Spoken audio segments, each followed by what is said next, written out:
झूठा है ये तेरा नाम जप, जो सिर्फ और सिर्फ तुझे यम के द्वार लेकर के जाएगा। तू इससे रटते रटते यम को प्राप्त होगा।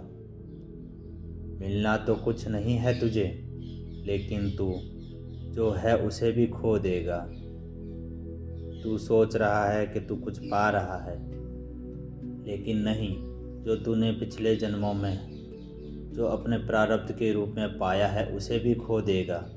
सत्य को जान, सत्य कुछ और है, उसकी खोज कर, सच्चे गुरु की खोज कर, वही तुझे पार कर पाएगा। झूठे गुरु तुझे पार नहीं कर पाएंगे। बड़ी ही विडंबना है, जो गुरु तुम्हें नाम जप सिखाते हैं उनका खुद का पार क्यों नहीं हो पाता? वे क्यों नहीं परमात्मा को प्राप्त कर पाते? उनकी मृत्यु के पश्चात वे क्यों हरिद्वार अपनी अस्थियों को लेकर के जाते हैं जिस तरह गृहस्थी जाते हैं? अगर उनके नाम जप में इतनी सिद्धि होती, अगर उनके नाम जप में इतनी ताकत होती, तो वे मृत्यु के पश्चात किसी हरिद्वार, जयाबोध, पुष्कर इत्यादि जगह पर जाकर के अपना पिंडदान नहीं करवाते, अपना तर्पण नहीं करवाते।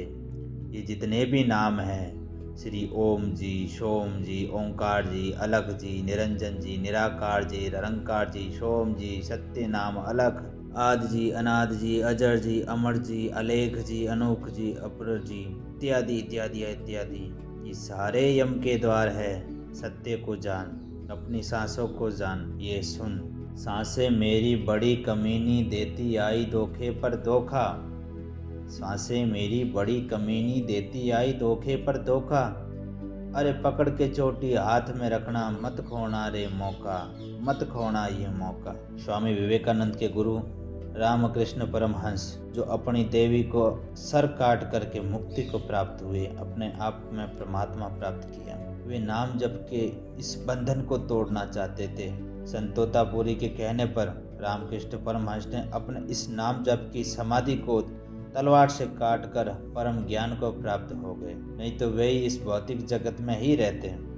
आप भी जाग जाओ, देखो तुमने किस लिए यह यात्रा शुरू करी थी, क्यों तुम अभी तक यात्री ही हो, कहाँ गई तुम्हारी मंजिल? सच्चे गुरु की खोज कर, अपने सत्य को जान, इस नाम जप के बंधन को तोड़ दे, इस नाम जप के बंधन से बाहर आ, उठा अपनी तलवार और काट दे इस नाम जप के सर को। तुझे अभी तक सत्य का ज्ञान क्यों नहीं करा पाए तेरे ये झूठे गुरु? क्यों तुझे अभी तक इस बंधन में बांधे रखे हैं? तू इन झूठे गुरुओं को छोड़ दे, ये सुन। क्रोधी महालोभी झूठ बोले और बुलाए, क्रोधी महालोभी झूठ बोले और बुलाए, अधोगति में जाए गिरे, खुद डूबे और उनको भी डुबाए। सच्चे गुरु की तलाश कर, उस परमात्मा को, उस परम तत्व को प्राप्ति के लिए सच्चा गुरु ही तेरी मुक्ति करवा सकता है।